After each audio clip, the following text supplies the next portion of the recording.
From the Telegraph. That's right. OnlyFans Olympic star causing controversy by twerking after she wins and then selling photos of her body. Dude, degeneracy. I'm not a fan. But you know what? I'm fairly libertarian. So lady, Alicia, you want to be a hooker? I got no beef. I'll just call you a hooker and point it out.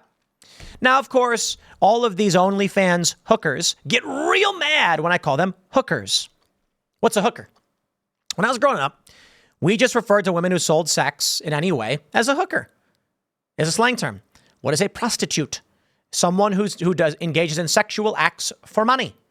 Now, by all means, back in the day, when you didn't have TV and magazines and things like that, you had drawings, I guess, but prostitutes and brothels would perform the act for the men. But not everything they're paid to do is, a woman servicing a guy, right? Or vice versa. What I mean is, there's gigolos. But what I mean is sometimes guys hire women to do things to other women or themselves. Would you call that prostitution? Yes. Are they hookers? They are. In today's digital day and age, women selling scantily clad photos with the express intention of allowing men to pleasure themselves are hookers. They know what they're doing and why they're doing it, and they're asking for money. Now, in reality, if a woman posed in a bathing suit for Sports Illustrated, that's not a hooker. Like, women are allowed to wear bathing suits. They're allowed to wear whatever they want. This is a woman, an Olympic athlete, who twerked and laughed and enjoyed it. And she sells photos of her body in suggestive poses for money. Now, I don't know exactly how much she makes. I think they estimate that she may be making, it depends. They say there's 65,000 likes on her profile. The question is, will you get more likes than subscribers? So maybe she has 10% of that. Maybe she's getting around 30 to 40,000 bucks a month by posting scantily clad photos of her body to pleasure men. I call that being a hooker. Here's the story. Telegraph. OnlyFans Alicia Newman causes controversy by twerking to celebrate medal. Canadian pole vaulter performed the risque celebration after claiming bronze on Wednesday. They said the Canadian pole vaulter had broken her national record by clearing 4.85 meters in a hotly contested final on Wednesday night, becoming the first Canadian woman to win a medal in the event in Olympic history. But her risque celebration, shaking her posterior towards the crowds and watching TV cameras, will doubtless have been intended to help boost growing revenues for her adult-only OnlyFans site. Charging £10 a month, the 30-year-old's earnings are expected to soar after her success in Paris. That's called being a hooker. But social media users were divided on her celebration, with many accusing her of attention-seeking, while others defended her celebration as enjoying a historic moment. Newman from Delaware, Ontario, and Canada cleared the same height as rival Katie Moon, but the American missed fewer attempts to land silver. The American missed fewer attempts? What is that? I think they worded that wrong. Here's her doing that pole vault. And you know what? I can respect that she's a great athlete and she did this, but I do not respect that she is selling sex at the Olympics to make money, and she makes way more money doing that. A host of athletes have been using the raunchy online platform to fund their Olympic dreams. Jack Laffer, who claimed bronze for Great Britain in the men's synchronized 3mm springboard, previously told the Telegraph Sport how he was part of a growing group to sell images on the site.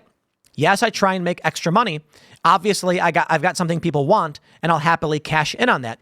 I'm a bit of a hustler, and I want a bit more money if I can. I don't know if we'd call him a hooker, maybe a gigolo. I don't know. We'll call him a male hooker. All the same, a degenerate in my opinion. Noah Williams, who partnered with Tom Daly in the 10-meter synchronized platform at the Paris Olympics, is another diver who posts on the site. Now, to be fair, if what they're saying, the fully clothed photograph, if these guys are doing what these women are doing, it's hooking. Okay? Look, posing in a bikini in a suggestive pose, not the end of the world. Okay? Some of these photos are intentionally sexually suggestive, like this photo here. I think we know the reason for her posing this way up against a wall and looking down at the camera. Her walking out of the water on a ladder. It's like, women wear bathing suits. Her laying down and posing. It is scantily clad photographs, and we know the intention of the photographs are to titillate men. But I would say to a greater degree, I'm more forgiving of this because women are allowed to wear bikinis. But, the sticking her butt out while pulling her underwear up into her butt crack, and twerking on camera, hooker. This, hooking. Shaking your butt on camera for whatever reason when she sells sex, That's why I call her a hooker. I know, if to be fair, you can call her a low-tier hooker. You can say that she's like not the worst of hookers. You can say that OnlyFans models who do this are like on a scale of 1 to 10, 10 being the worst hooker. They're a 1. Still hookers, in my opinion. They are selling sex for money. Things like this, I just view it all the same, okay? You want to post a photo of you doing a pole vault. She's wearing a bikini and stuff. I think that's fine. Selling these photos is where you start to get into weird territory. But when she does the ones, and I will stress, where she is intentionally being sexually suggestive with her underwear hiked up and her butt sticking out, sorry, that's the line. You're a hooker. Now, what I think is the bigger picture here is not just to call out this one person for being a hooker. It's the effect of social media in general on what's happening in our society. Expanding degeneracy, but probably also ending, in my opinion, women in the workplace. You've got many women who are going to stop working because they can just be hookers online. Men will pay them. It's fascinating to see how quickly so many women choose this as their place to become sex objects for men for money. The man's going to do work like, most guys, lift bricks and do construction or some manual labor. They're then going to give portions of their proceeds to women who shake their butts on camera for them. That's nature, I guess. It's funny how quickly women who are teachers and police officers and doctors quit so that they can shake their butts on camera for men because they prefer to do that. It's interesting. I, as a guy, I get a dopamine release when I accomplish goals. There's a thing I'm trying to do. I do it. It feels good. That's why video games are so popular. I'm skateboarding. I say, I want to land this trick. I land it. And I'm like, wow, I feel great. Yeah. And there are women who are like, I would rather shake my butt on camera for guys. And that's what these women do. I guess they feel better doing it. She seems to be very happy shaking her butt on camera at the Olympics. Good for her. But all in all, the effect of social media on society, I think, it's a mixed bag, I got to tell you. I'm a plastic surgeon. Here are the enhancements I think Sabrina Carpenter has had. Another story. Here's a normal-looking young woman, and now she looks disgusting. And I wonder why it is that women do this. These women who get plastic surgery look gross. That's just me, I guess. Maybe y'all are different. But considering the memes about Erin Moriarty, who's on The Boys, pretty sure everybody agrees the plastic surgery is making these women look disgusting.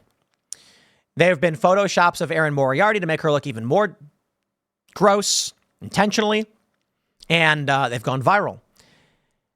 The buccal fat removal stuff is the creepiest thing ever. These people look disgusting. I'm going to say it again. These women are going on social media, and they're just trying to look like other women on social media. They're effectively turning themselves into like mannequin, blow-up doll-looking things. It's gross. You look at the picture on the left, and it's a normal face. And guys like normal faces. And you look at the picture on the right, and she looks plastic with fillers and weird surgeries. Plastic surgery. Plastic surgeons suggest the stars had a rhinoplasty and filler in the cheeks and lips. Now, why are they doing this? Well, you can go to plasticsurgery.org. They outright say TikTok has had contributed to the specialty of plastic surgery and procedural trends. There are a few key ways that we can see a direct impact. Plastic surgeons can note changes in public perception around social media, see shifts in demographics, and note particular procedures that are trending. Women are going online, and they're looking at other women and saying, I want to look like that. They're looking at filters and saying, I want to look like that. And it's resulting in, women looking very, very weird. Sabrina Carpenter is 25. Why did she get plastic surgery? Because now she looks older and fake. You got this one. It says, surgeon says botched filler makes Jennifer Aniston look tired and aged. You're better off just being your age. But everybody's getting plastic surgery, and that is weird and creepy. Then and now. How insane is this that they are doing this themselves? Plastic surgeon explains Kristen Wiig's age-defying facial transformation at age 50. I think it's all gross. I think it's all gross. You can tell when people get plastic surgery, they don't look younger. They just look like they got plastic surgery. So it is sad to see the influence of social media. Maybe there are people that are happy, I guess, that these women who were previously police officers, they think shouldn't have been. It's a wild scenario. Think about it. There's stories about women, a woman who was a cop.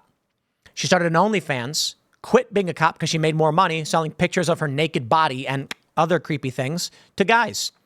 There's probably a lot of guys who are like, it's better that women aren't cops because women can't handle the job. So with the internet, you get what you get. It's funny because in the Scandinavian countries, studies have found that with more equal opportunity, you get a higher prevalence of gender segregation. Meaning, in these countries that are very feminist, women are choosing more and more to take on traditionally feminine roles and jobs. How about that one? Well, I'll wrap it up there with this segment, and then we'll jump over to Super Chats. It is what it is. If the Olympic athlete wants to be a hooker, she can be. Whatever. I'm fairly libertarian. But I love when they're like, how dare you call me a hooker? And there's nothing wrong with being a hooker, but how dare you call me a hooker? If there's nothing wrong with it, then who cares? Why are you mad? You're selling pictures of your body so dudes can get off, and they pay you money to do it. I don't know.